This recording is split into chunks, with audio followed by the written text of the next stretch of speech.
ahead and get started. This is Marcus Sniffles, your resident NFL expert, checking in with Colts Nation. So, what we're going to do real quick, we're going to do a week one review and a week two preview of the Colts season so far. So, last week we hosted the Jaguars, took a L.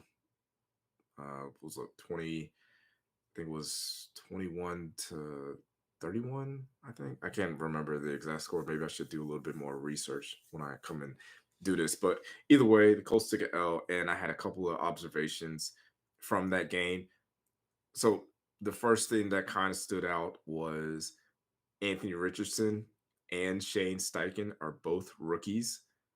So you could definitely see with Anthony Richardson coming in to the season, a lot of draft experts and people on TV were saying, like, yeah, Anthony Richardson, when he comes in, he's going to need to sit down and learn, get his mechanics good, and really just he's a project quarterback. So my expectations for him coming into week one were honestly pretty low, and he looked great. if I'm being honest, compared to what I thought he was going to be, over 200 yards passing, almost 50 yards rushing, touchdown pass, touchdown rush. He did have an interception. I think he got sacked like 4 times, but like a few of those were where he just ran out of bounds or whatnot. But you could still see kind of the rookie mistakes as far as like he had a couple of high passes. Um, didn't really read the RPO game quite well. I think that's going to take some time. Accuracy kind of was an issue. Like I said, with the throwing high.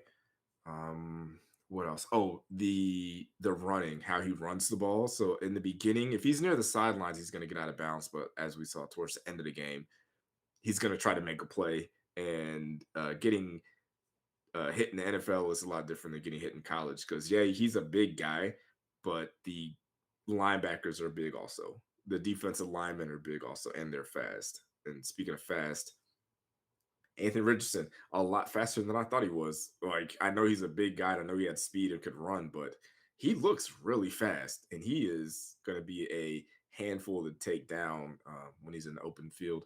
But like I said, play like a rookie, but played better than I expected. And if this is the floor for him, like this is the worst he's going to be, especially coming into week one. Uh, yeah, that this is going to be our quarterback for the next 15 years, and we're definitely going to get a championship within the.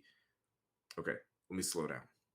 We're definitely going to go to the AFC Championship game in the next 4 years with him as quarterback, and a lot of this depends on what Patrick Mahomes does. If Patrick Mahomes is still doing what he's doing, it's going to be hard to get a championship. But we got our quarterback, and I'm very comfortable saying that and confident about his ability after watching one game. So that's I guess we're giving hot takes now. But like I said, he played like a rookie, and Shane Steichen, I think, coached like a rookie. So a couple of the fourth downs, I personally like it when coaches go for it on fourth down. I think some of the play calls weren't the best. I think there were a few times where he probably should have taken a field goal. We do have the highest paid kicker on our roster, and for us to not attempt any field goals was kind of puzzling. But like I said, I'm all for going for it on fourth down. Yeah, it sucks that we lost, and maybe the game is different if we kick a field goal in one of those spots, but I would rather have a coach that's going to lean towards being aggressive as to being more conservative. So, yeah, I'm fine with that. And the interception Anthony Richardson had, if you look at the all 22 or look at the film, because I grind tape. But yeah, if you look at the play, it was kind of a busted play. Like there were two receivers in the same area, so that kind of brought another defender into Anthony Richardson's throwing lane. A more veteran quarterback probably doesn't throw that pass, maybe throws it away or runs it.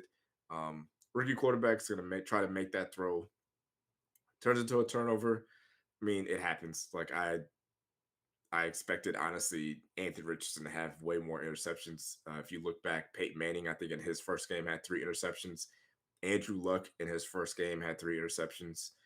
So for Anthony Richardson to kind of come away kind of clean, not mad at it.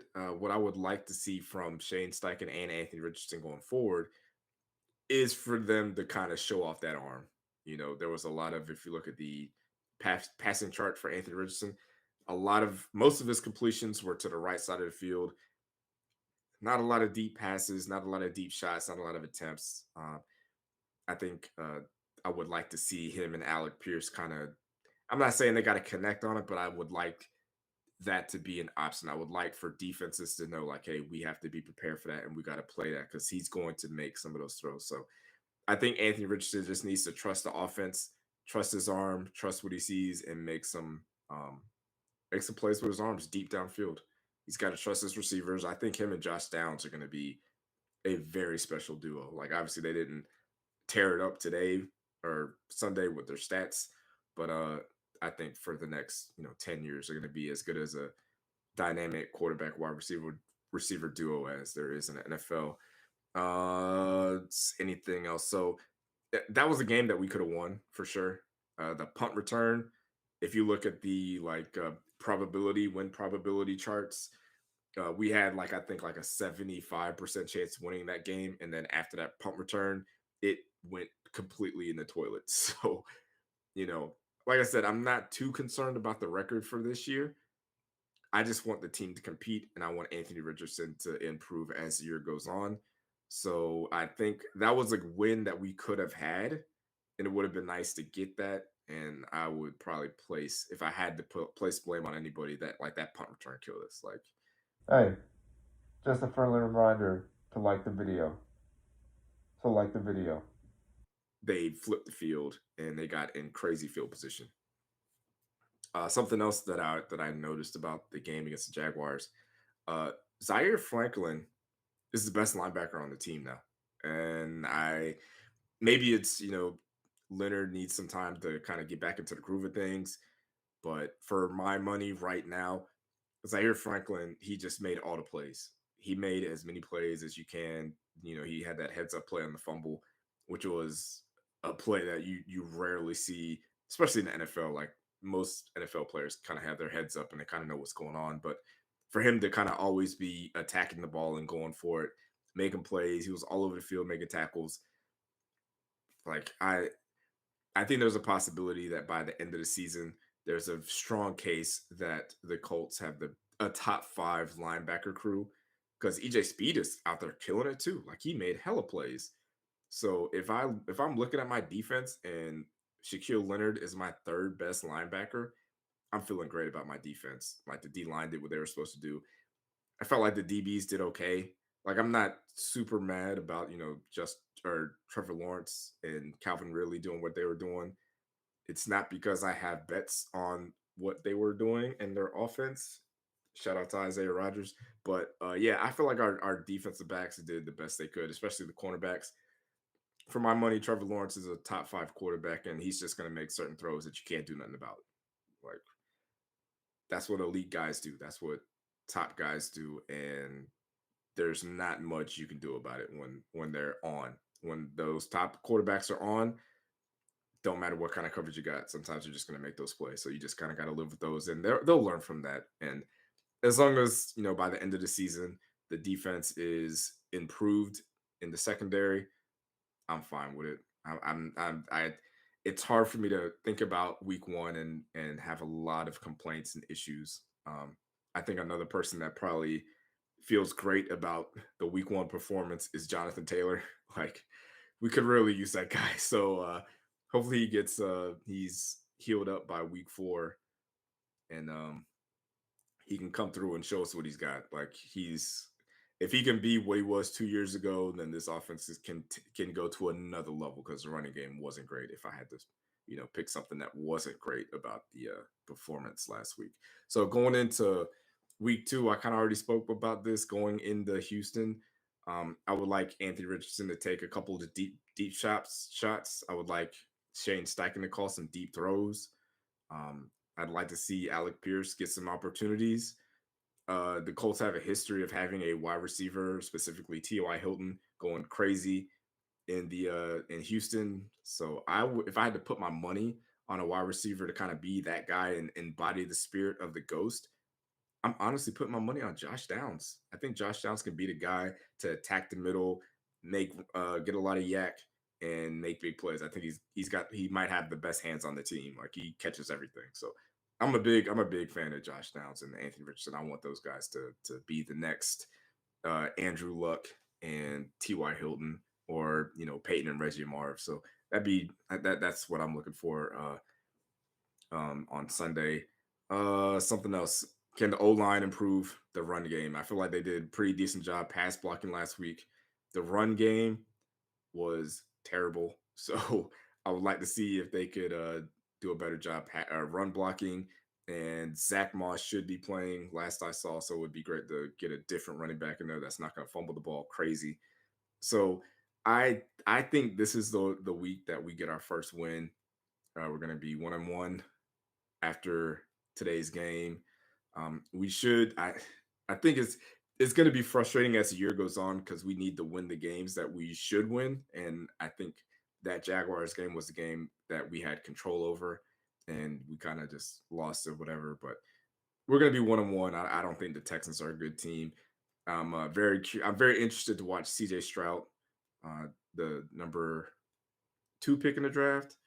So I was a big fan of his after the Ohio State Georgia game, and I thought maybe we had a chance to get him.